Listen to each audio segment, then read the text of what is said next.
అందరికీ నమస్కారం. నేను మీ doctor Sahithya Bommidi, senior consultant obstetrician and gynaecologist. ఈరోజు మనం మాట్లాడబోయే టాపిక్ పెయిన్ఫుల్ ఇంటర్కోర్స్. దాన్నే మనం డిస్పెరూనియా అని అంటాము. సో డిస్పెరూనియా అంటే ఏంటంటే పెయిన్ఫుల్ సెక్షువల్ ఇంటర్కోర్స్ అనమాట. సో ఈ సెక్షువల్ ఇంటర్కోర్స్లో రెండు రకాలుగా ఉంటాయి. Superficial dyspareunia, deep dyspareunia. అంటే సెక్షువల్ యాక్ట్ స్టార్ట్ అయ్యేటప్పుడు పెయిన్ గనక ఉంటే దాన్ని సూపర్ఫిషియల్ డిస్పెరూనియా అని అంటాము. అలా కాకుండా సెక్షువల్ యాక్ట్ జరుగుతున్నప్పుడు కానీ జరిగిన తర్వాత కానీ ఇంటర్కోర్స్ జరిగిన తర్వాత గనక పెయిన్ అనేది సివియర్గా ఉంటే దాన్ని డీప్ డిస్పెరూనియా అని అంటాము. సో డిస్పెరూనియా కానీ పెయిన్ఫుల్ సెక్షువల్ ఇంటర్కోర్స్ కానీ అన్ని వేళలా ప్రాబ్లమా అన్న విషయానికి వస్తే యూజువల్గా ఈ సూపర్ఫిషియల్ నేను ఏదైతే చెప్పానో అంటే ఇంటర్కోర్స్ యాక్ట్ చేయక ముందు స్టార్ట్ చేసే టైంలోనే పెయిన్ఫుల్గా ఉంది అని అంటే దాన్ని సూపర్ఫిషియల్ డిస్పెరూనియా అంటారు. ఇది కామన్గా ఏంటి అంటే పెళ్ళైన కొత్తల్లో లేదంటే ఇంటర్కోర్స్ స్టార్ట్ అయిన కొత్తల్లో ఇలాంటి సిచ్యువేషన్ అనేది కామన్గా చూస్తూ ఉంటాం.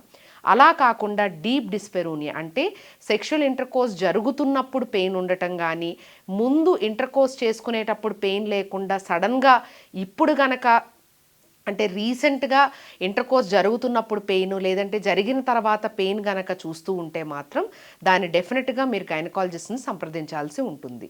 దీనికి ముఖ్యమైన కారణాలు ఏమై ఉంటాయి అంటే గర్భసంచికి కానీ పక్కనున్న అండాశయాలకు కానీ ట్యూబ్స్కి కానీ ఏమైనా ఇన్ఫెక్షన్ ఉంటే ముఖ్యంగా దాన్ని ఏమంటాము అంటే పెల్విక్ ఇన్ఫ్లమేటరీ డిసీజ్ అని అంటాము.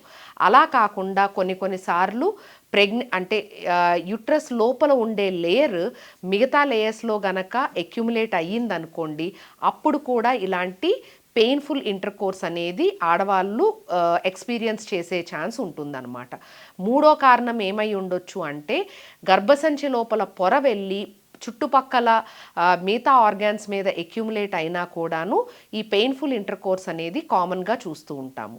ఇలా కాకుండా కొంతమందికి ఏంటి అంటే పెళ్ళైన కొత్తల్లో లేదు అంటే ఇంటర్కోర్స్ స్టార్ట్ అయిన టైమ్స్లో ఏమవుతుంది అంటే వాళ్ళకి ప్రీవియస్ సెక్షువల్ యాక్ట్ గనక లేదంటే సెక్షువల్ అబ్యూజెస్ గనక ఉన్నా కూడాను కొంతమందికి ఇంటర్కోర్స్ చేసుకునేటప్పుడు ముఖ్యంగా సూపర్ఫిషియల్ డిస్పెరూనియా అనేది కామన్గా చూస్తూ ఉంటాం.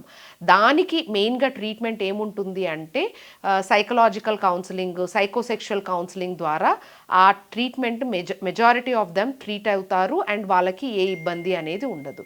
అలా కాకుండా ఈ డీప్ డిస్పెరూనియా ఏదైతే ఉంటుందో దానికి ఖచ్చితంగా డయాగ్నోసిస్ అనేది ఇంపార్టెంట్. దానికి తగినటువంటి అంటే నేను ఇప్పుడు చెప్పిన 4-5 కారణాల్లో ఏదన్నా ఉండొచ్చు. సో ఆ కారణం ఏదైనా అవ్వనియండి, ఆ కారణానికి సంబంధించిన ట్రీట్మెంట్ అనేది మనం ఇవ్వవలసి ఉంటుంది.